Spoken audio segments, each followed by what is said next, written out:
Hey, what's up, everyone? I'm Derrick with Transit Alliance, and today we're going to be talking about unincorporated Miami-Dade. Today we have a guest with us. Did you want to go ahead and introduce yourself? Sure.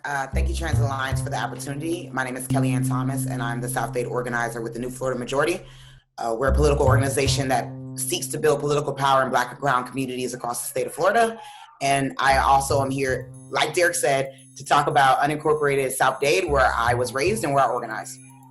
Hey, thank you for being here. So, let's just go ahead and get into it. What is an unincorporated area? So, basically, an unincorporated area is a part of the county that isn't actually designated as its own city or township, which basically means it doesn't have its own local level of governance. And how this kind of differs from an unincorporated area from like a municipality or a city or a township is they're kind of allowed to make their own decisions about that community in itself. Like you said, there's a layer under the county where they're able to do things like ordinances or special taxes, and they're able to basically advocate for their specific community with as little interference from the county level as possible, which is different from an unincorporated area, whereas the county is our only source of governance. You know what I'm saying?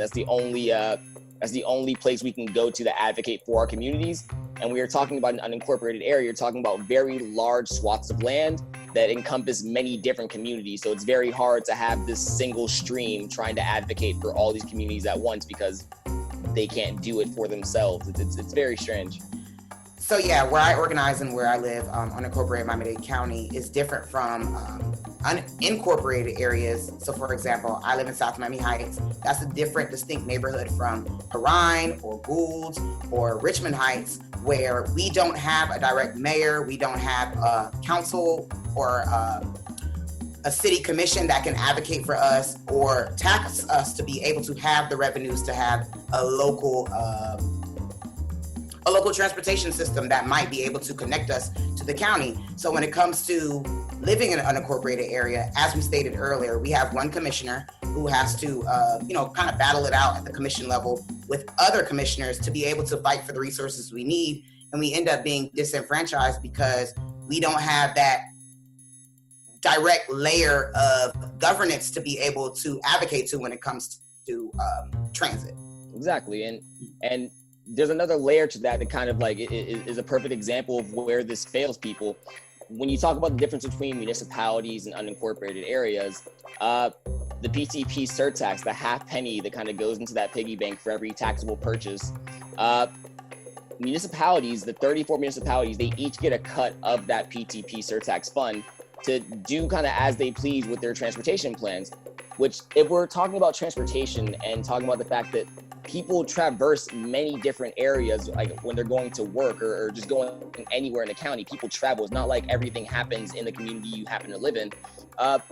If we're trying to create an interconnected system where people can get anywhere they need to go in the county, it doesn't make sense to divvy up transportation funds on who has a municipal layer of governance and who doesn't. It just creates a mishmash of these different systems that don't interconnect because they're all locally advocated for instead of advocated for on a county-wide level, which kind of ties into the situation with the lack of a transportation authority. There's no single entity that thinks about transportation on a county-wide level and looks at each community's needs and interconnects those needs into like the greater county-wide good in the transportation conversation. It's a double-edged sword where when people are able to do these things for their communities with the PTP surtax fund, these interesting projects, these things that are good for the communities where they're at, it messes up people's ability to actually have a transportation system that can get them anywhere in the county because that money is being spent in very specific areas instead of on everyone's ability to be mobile. Right, absolutely. I mean, in organizing and learning about transit, someone shared with me that transportation is the number one.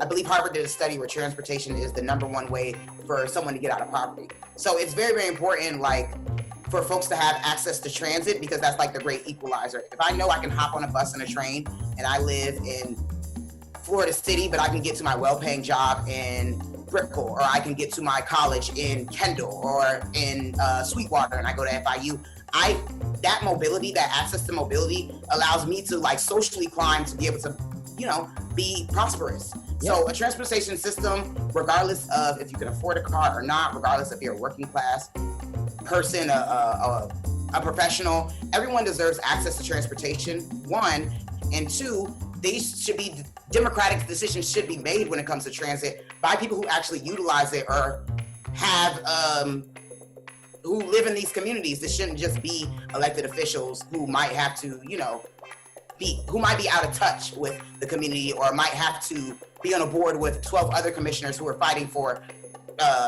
transit rights in their area. So an independent transit authority is definitely necessary. It's definitely needed because Miami is a world-class city.